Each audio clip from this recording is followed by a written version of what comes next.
Hey, y'all. Hey, it's been a busy day, but I am here, your friend Patty from Giddy Things, with our 5-minute in name only exercise encouragement day 217.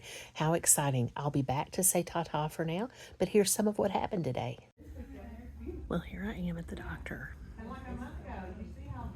Let's see what's going on. I have a few things to discuss with them, and then I will report back to the group. Love y'all. Still at the doctor, making things happen cheerfully. So we're at Food Lion. I'm not going in. I do not feel super well. But the disembodied voice and the handy helper went in to exchange our water bottles for our water cooler and to get some, just because we remembered we didn't have saltines and ginger ale in the house. They're getting some saltines and ginger ale just to have in the house. Do y'all do that too? In case anybody feels, bad in a different way, or just doesn't feel like having anything but a saltine. And I think they're also going to get some tea, some caffeinated tea, because the disembodied voice ran out of caffeinated tea, and so he hasn't been having a lot of caffeine today. Well, he hasn't had any caffeine today. And I got him when we went to Sonic for the handy helper to have something to eat. I got the disembodied voice, this Sonic coffee, because I was like, you know what, let's use that for the drink. I didn't realize I was doing that at first, but it didn't cost any extra because they put it on as the drink for the handy helper's food. And so he already had water. We carry water with us pretty much everywhere, so he already had water to drink, and that's all he typically drinks anyway, so it worked out really well. It was a frugal alternative to get some caffeine into the disembodied voice so he would feel more perky and more himself. We were talking about that because I haven't had caffeinated things for a long time. So I miss it. I'm going to be honest. I miss it. I miss that feeling of energy. But that's okay. That's okay. It's not a requirement. And so I just decide to do without. So I am doing a little people watching, and I'm excited to get home. I do have shingles. More about that and more about my visit with the doctor's staff, because the doctor's on vacation, when I get back with y'all for a new clip in the recording.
For a while, you might remember when we got that at a Dollar Tree, and I was really good because I didn't get the rest of the bee decor. That's delicious.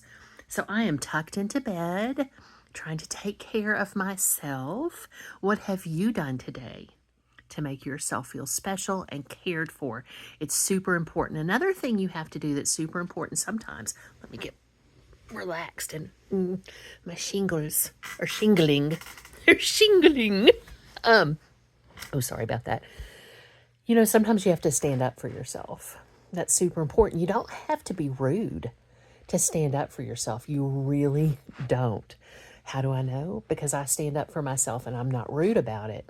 I made my feelings very clear at my doctor's office today about how things had been handled with my Zepbound prescription. If you don't know what that is tirzepatide, which is a GLP-1 agonist people take to help them lose weight. I've been very successful on it. I am around 93 pounds of weight loss, and so that has been absolutely phenomenal. I'm so grateful for that. And I'm so grateful for the opportunity to take the medication. And it is a privilege. It is a privilege, but it is also a right for you to have your doctor whom you pay and your insurance whom you pay take care of things in a way that doesn't cause you a whole lot of stress or a whole lot of extra trouble. And that's not what I've been experiencing. So I made those feelings known in a really kind, solution oriented way, and we'll see what we find out. And then I'll just have to make my decisions moving on from there. I have not always, with my doctor, had, my doctor's fantastic, but the office has not always been great at communicating well. And that is something that happened. And I'm accountable for the decisions that I make. Everybody's accountable for the decisions that they make. So we have to, at some point, go, this is not being handled well. How could we handle it better? Again, let me be part of the solution.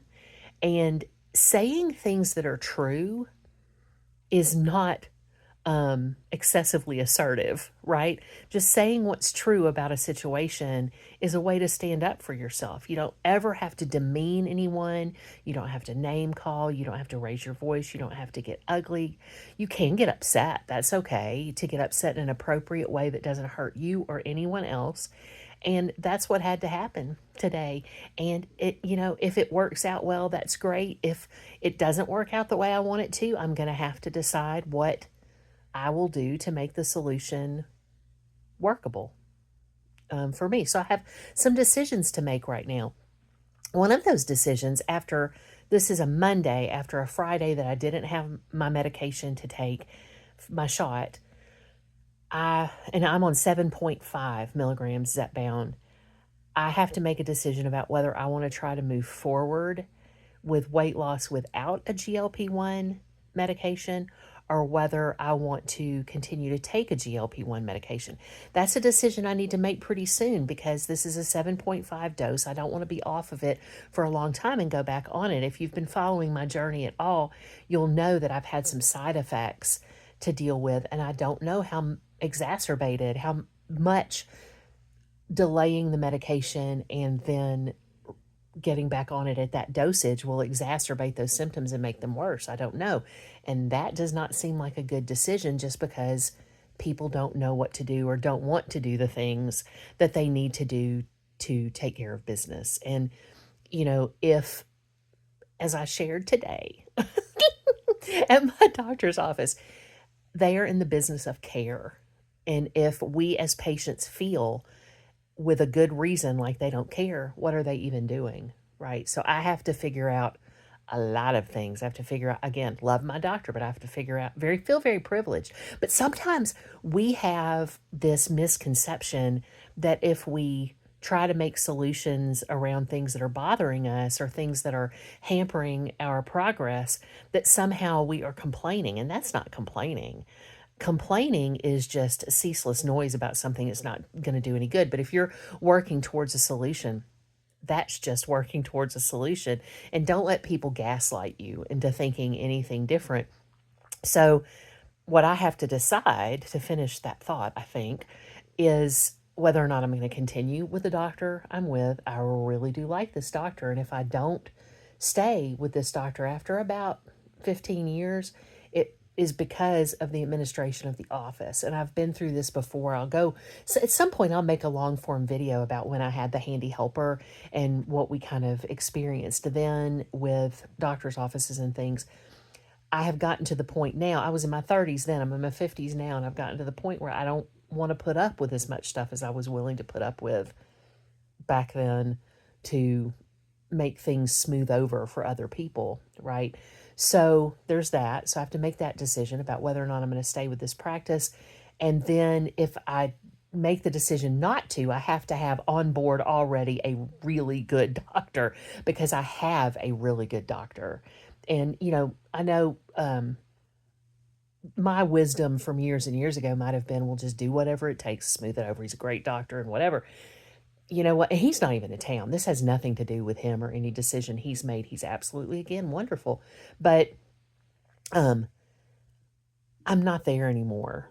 I'm not there where I think, well, this is the last good doctor that's available and I have to cling to him and his practice no matter what I do. No, there are other people out there. They're harder to find in this area, but we can find them, right? They're findable, and that's what's important. And when you're not getting the standard of care that goes along with the wonderful caregivers that are there, when the admin is falling down, let's face it, with doctors, most of our interaction with them is the administrative part of their practice.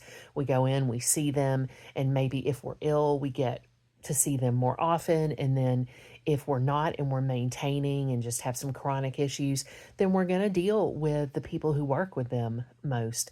And if those people are in the wrong profession, that's just what you have to deal with. I know I'm preaching to the choir. I know y'all know what I'm talking about. But I will make that decision. I'll decide whether or not I want to continue for now with the Zepbound, because it hasn't been without its issues. I like it. I'm so grateful to have it. But, I'm thinking about the way that I've changed over the past couple of years in my relationship with food. And I know I heard somebody say recently we shouldn't have a relationship with food. No, we have a relationship with food. I mean, we kind of have to, right? But I've changed a lot in that. I've changed a lot in my relationship with hunger. And I've done that from the privilege of a position of having a suppressed appetite, right? So that's something I've got to think about, pray about, and that's what I'm going to do. I'm going to pray about it, and I'm going to go with my instinct.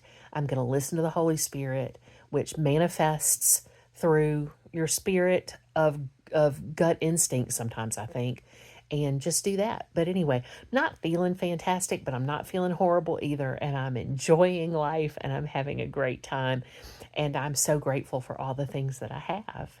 How are you doing? What are you doing to feel special? Did I already ask you that today? I hope you are. I hope you know how loved you are. My goodness, I love you so much. And please do continue to go with me in peace and love. Advocate for yourself, right? And pray for the whole world with a special intention for Ukraine. I did that at the wrong time. It was a kiss anyway.